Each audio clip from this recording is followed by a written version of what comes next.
जय Hind. Finance act 2021 में goodwill पर डिप्रिसिएशन को हटा दिया गया। इसके पीछे ये लॉजिक दी गई कि जहाँ पर ब्लॉक ऑफ एसेट्स डिफाइंड है, section block of assets income tax act में सेक्शन 2 सबसेक्शन 11 में डिफाइंड है, जहाँ पर एसेट्स को टेंजिबल और इंटेंजिबल एसेट्स में डिवाइड करता है। यह सेक्शन यहाँ पर बोलता है टेंजिबल एसेट्स हम किसको बोलेंगे और इंटेंजिबल एसेट्स किसको बोलेंगे। अभी हम टेंजिबल की बात नहीं करते हैं और अभी टेंजिबल की बात नहीं करते हैं, अभी हम आते हैं इंटेंजिबल पर। इंटेंजिबल एसेट्स की बात करते हैं। जब हम इंटेंजिबल एसेट्स पढ़ेंगे इस पे, तो यहाँ पे कॉपीराइट, नो हाउ एक्सेट्रा की बात की गई है, बट वहाँ पे गुडविल मेंशन्ड नहीं है। वहाँ पे गुडविल मेंशन्ड नहीं है। ब्लॉक ऑफ एसेट्स जो डिप्रिसिएशन चार्ज करने के लिए इनकम टैक्स एक्ट में एक स्पेसिफिक प्रोविजन होता है ब्लॉक ऑफ एसेट्स की, जहाँ पर गुडविल को डिफाइन नहीं किया गया है, मेंशन नहीं किया गया है अंडर सेक्शन 2 सबसेक्शन 11 में। इसके बाद बारी आती है सेक्शन 32 की।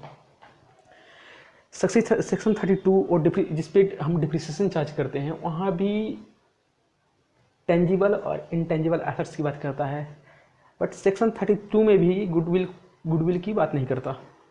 कहीं स्पेसिफिकली मेंशन नहीं है कि गुडविल नाम की कोई चीज़ होती है जिस पे डिप्रिसिएशन चार्ज होगा। अब इसके बाद आती है कॉस्ट ऑफ एक्विजिशन की, जिसमें हम section 55 of income tax act में पढ़ते हैं। कॉस्ट ऑफ एक्विजिशन, जिसमें ये सेक्शन मेनली बोलता है adjusted cost, cost of acquisition और कॉस्ट ऑफ इम्प्रूवमेंट के बारे में। यहाँ पर इंटेंजिबल एसेट्स की बात करता है और इस सेक्शन में गुडविल की भी बात करता है, बट वो गुडविल को क्या होना चाहिए, एक परचेज होना चाहिए जिसके लिए हमने कुछ कंसिडरेशन पे करा हो। मतलब हमने किसी की गुडविल या ख्याति परचेज करी, तो हमने 100 रुपये अगर उसके लिए पे किया, तो ये हमारा कॉस्ट ऑफ गुडविल हो जाएगा 100 रुपये का। अब प्रश्न ये उठता है कि जो डिप्रिसिएशन का सेक्शन 32 है, वहाँ पर गुडविल की बात नहीं करी है, और ना ही जो ब्लॉक ऑफ एसेट्स जो ग्रुपिंग करनी पड़ती है as per the rate of depreciation, वहाँ पर भी गुडविल की बात नहीं करता, जो कि इंटेंजिबल एसेट्स है। तब यहाँ पर सवाल ये उठता है, क्या गुडविल पर डिप्रिसिएशन मिलेगा? सवाल ये होता है कि गुडविल पे डिप्रिसिएशन मिलेगा या नहीं मिलेगा। अब प्रश्न ये है, अगर मैं ये क्लियर कर दूँ कि गुडविल पे डिप्रिसिएशन अगर हमें मिलता है, तो वो एक्चुअल परचेज कॉस्ट होना चाहिए, एक्चुअल परचेज कॉस्ट होना चाहिए। अब इसके बाद ना तो ऐसे डिप्रिसिएशन ऑन गुडविल, ना तो यहाँ गुडविल ना तो सेक्शन यहाँ पे डिफाइंड सेक्शन 2 सबसेक्शन 11 में डिफाइंड है, ना section 32 of income tax act में डिफाइंड है। तो सवाल ये उठता है कि गुडविल पे डिप्रिसिएशन चार्ज होगा या नहीं होगा। ये मामला पहुंचता है कोर्ट में। कोर्ट में हमारे ऑनरेबल सुप्रीम कोर्ट की जजमेंट आती है, Smith securities limited 2012 348 ITR 302 supreme court. इसमें बोलता है कि गुडविल एक डिप्रिसिएबल एसेट्स है और इस पे डिप्रिसिएशन मिलेगा, इस पे डिप्रिसिएशन चार्ज होगा। ये जजमेंट 2012 में आई। 2012 के बाद इस पे डिप्रिसिएशन चार्ज होना, गुडविल पे डिप्रिसिएशन मिलने लगा। अब क्वेश्चन ये उठता है कि इस सेक्शन में गुडविल डिप्रिसिएशन को गुडविल पर डिप्रिसिएशन क्यों इतना चार्ज होने के लिए क्यों हटाया गया। सवाल ये उठता है कि डिप्रिसिएशन पर गुडविल क्यों चार्ज होगा या नहीं होगा। पार्लियामेंट ने इसमें और मतलब जो हमारा जो फाइनेंस एक्ट 2021 है, इसमें डिप्रिसिएशन को हटा दिया गया जो हमें गुडविल के ऊपर मिलता था, गुडविल के ऊपर मिलता था। इसके पीछे उनका जो बजट पास हुई 2021 में, उनका लॉजिक ये था कि गुडविल जो है, गुडविल का एप्रिसिएशन होता है, किसी भी कंपनी या ब्रांड की वैल्यू बढ़ती है, इसकी वैल्यू कभी कम नहीं होती। जो ब्रांड वैल्यू होती है वो दिन पर दिन बढ़ती है, एप्रिसिएट होती है, ना कि उस पर डिप्रिसिएशन मिलता है। इसलिए गुडविल पर डिप्रिसिएशन नहीं मिलेगा। इसके पीछे ये लॉजिक थी कि किसी भी चीज़ की ब्रांड वैल्यू होती है, किसी कंपनी की ब्रांड वैल्यू होती है और वह डे पर डे अप्रिशिएट होता है, डिप्रिशिएट नहीं होता है, इसलिए गुडविल पर डिप्रिसिएशन चार्ज नहीं होगा। जो मेनली फाइनेंस एक्ट 2021 में बात की गई, जिसमें इन्होंने टेंजिबल ब्लॉक ऑफ एसेट्स से हटा दिया और वहाँ बोल दिया जी गुडविल इस पे ब्लॉक ऑफ एसेट्स में नहीं आता। अगर ब्लॉक ऑफ एसेट्स से गुडविल को हटा दिया जाता है तो इस केस में हम किसी भी एसेट्स को अगर किसी स्पेसिफिकली मेंशन है कि ब्लॉक में नहीं आएगा तो उस पर हम डिप्रिसिएशन चार्ज नहीं कर पाएंगे इनकम टैक्स एक्ट में। तो इसके पीछे बजट के पीछे मोटिव क्या था। अब आते हैं, अकाउंटिंग की बात कर लेते हैं। यहाँ पे अकाउंटिंग हमारे ICAI जो CA इंस्टीट्यूट जो है वो क्या करते हैं, अकाउंटिंग स्टैंडर्ड इशू करती है और उसमें होता क्या है कि वो हर एक ट्रांजेक्शन पे बताती है कि इसका अकाउंटिंग ट्रीटमेंट क्या होगा। अकाउंटिंग ट्रीटमेंट क्या होगा हर एक ट्रांजेक्शन पे।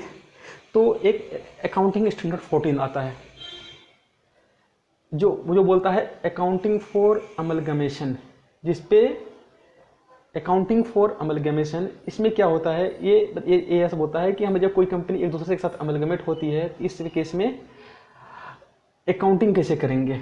अब प्रश्न ये उठता है कि अगर एक कंपनी दूसरे कंपनी के साथ अमलगमेट हो रही है जिसके लिए वो कुछ पे कर रही है, अगर उस कंपनी की नेट असेट्स वैल्यू अगर 100 रुपये है, अगर जो अमलगमेटेड कंपनी है, जो कंपनी दूसरे कंपनी को परचेज कर रही है, अमलगमेटेड कंपनी है, उसके लिए अगर 150 रुपये पे कर रही है, जो 50 रुपये एक्सेस होगा उसका ट्रीटमेंट क्या होगा। तो यस 14 बताता है ये एक्सेस पेमेंट जो हमारा फ्यूचर प्रॉफिट है उसको डिफाइन करता है ये, और ये गुडविल है जो हमने 50 रुपये अधिक पे करा,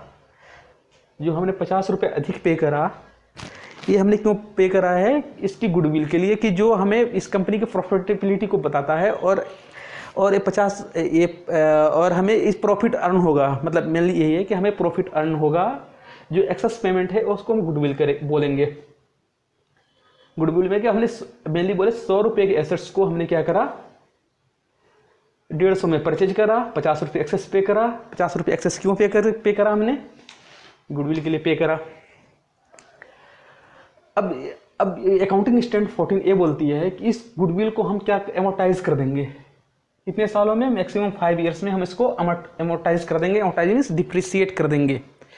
डिप्रिसिएशन होता है टेंजिबल एसेट्स पे हम लोग टर्म यूज़ करते हैं, और इंटेंजिबल एसेट्स के लिए हम इस पर क्या यूज़ करते हैं, अमोटाइजेशन। तो एस 14 बोलता है कि मैक्सिमम 5 साल में इसको हम अमोटाइज कर देंगे इसको मैक्सिमम 5 साल में। अगर किसी एसेट्स की वैल्यू अगर 100 रुपये है किसी कंपनी की, अगर दूसरी अमलगमेटेड कंपनी अगर 80 रुपये में परचेज करती है तो ये कैपिटल रिजर्व हो जाएगा। इसके बारे में अभी बात नहीं करेंगे, बात करेंगे मेनली गुडविल के बारे में, क्योंकि फाइनेंस एक्ट 2021 में इस पर डिप्रिसिएशन हटा दिया गया गुडविल के ऊपर से, मैं उसी पर डिस्कस कर रहा हूँ अभी। अब प्रश्न ये आता है कि गुडविल को क्यों टारगेट किया गया। अगर हमने एक्सेस पे करा है तो इसका बेनिफिट हमें मिलना चाहिए, और ये हमारा एसेट्स है इसलिए हमको इस पर डिप्रिसिएशन चार्ज होना चाहिए। मगर फाइनेंस एक्ट 2021 में इसको ब्लॉक ऑफ एसेट्स से हटा दिया गया, रीजन ये देते हुए कि ये कहीं इसमें फॉल नहीं करता। मतलब ब्लॉक ऑफ एसेट जो डिफाइंड है सेक्शन 2 सब सेक्शन 111 में, वहाँ पे गुडविल डिफाइंड नहीं है। सेक्शन 32 जो जिस पे हम डिप्रिसिएशन चार्ज करते हैं अंडर इनकम टैक्स एक्ट, उस पर भी गुडविल डिफाइंड नहीं है। तो इस पर बस हमारे जो सुप्रीम कोर्ट का जजमेंट था इस पर सिक्योरिटीज लिमिटेड, इसके बेस पे गुडविल पे डिप्रिसिएशन चार्ज होता था।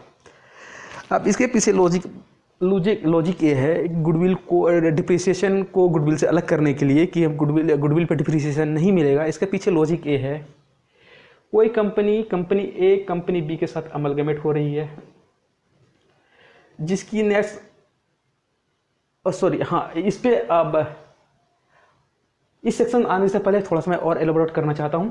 अब आता हूं मैं यहाँ पे सेक्शन 43 सब सेक्शन 1 पे, वहाँ पे बात करता है एक्चुअल कॉस्ट की बात करता है वहाँ पे कि डिप्रिसिएशन चार्ज कैसे होगा।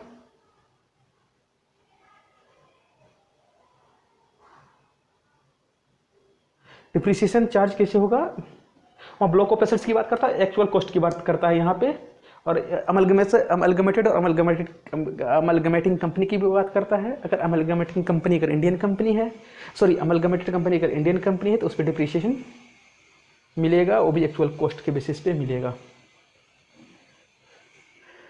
अब सेक्शन 32 में बोलता है कि मेनली इशू है अमलगमेशन और अमलगमेटिंग के बीच में। मैं इसलिए बार बार यहाँ पे भी amalgamated company mainly goodwill raise, इसी केस में अमलगमेशन के केस में ही मेनली गुडविल रेज होता है, ना कोई गुडविल परचेज करता है। मेनली हुआ क्या कि गुडविल अमलगमेशन के केस में ही गुडविल रेज होता है, जैसे कि मैंने अभी यहाँ बताया। तो अब अमलगमेशन और अमलगमेटेड कंपनी और अमलगमेटेड कंपनी के बारे में, अमलगमेटिंग कंपनी के बारे में समझते हैं। अब यहाँ पे होता है क्या कि 6 प्रोविजो बताता है, 6 प्रोविजो ऑफ सेक्शन 32, सेक्शन 32 जो बताता है इनकम टैक्स एक्ट का 6 प्रोविजो जो बताता है, उसमें बोलता है कि अमलगमेटिंग कंपनी और अमलगमेटेड कंपनी में डिप्रिसिएशन अपॉर्चुनेट कैसे होगा। मान लो कोई कंपनी 1 अगस्त 2021 को अमलगमेट हो गई, जो एक साथ ये कंपनी अमलगमेटेड कंपनी है और बी कंपनी अमलगमेटिंग कंपनी है। तो यहाँ इस दोनों में डिप्रिसिएशन चार्ज कैसे होगा।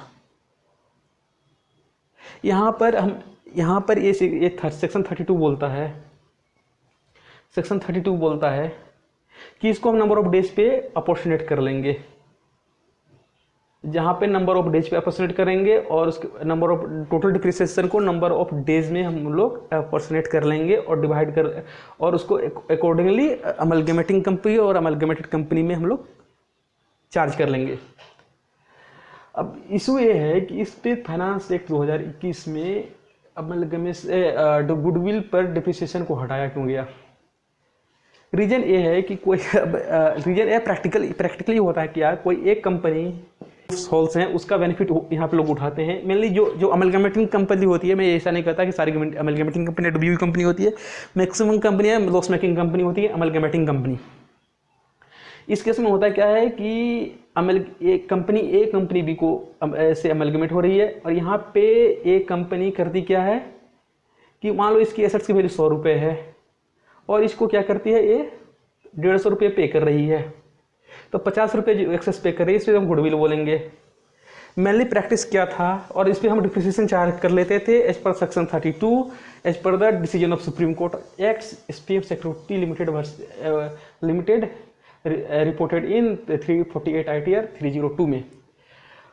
होता क्या था कि को 150 मतलब 100 रुपीज़ के एसेट्स को 150 रुपये मतलब 150 रुपीज़ पे कर रही है, और बी कंपनी क्या करती थी, और इस पर हम डिप्रिसिएशन चार्ज मिल जाता है। तो अब बी कंपनी करती क्या है, कंपनी बी करती क्या है, जो 50 रुपये हमने इसको अकाउंट में ट्रांसफ़र करे हैं एक्सेस, मतलब 150 रुपये एक्सेस मतलब 50 रुपये हमने एक्सेस जो ट्रांसफ़र करे हैं, बी कंपनी वापस इसको कैश में कैशबैक कर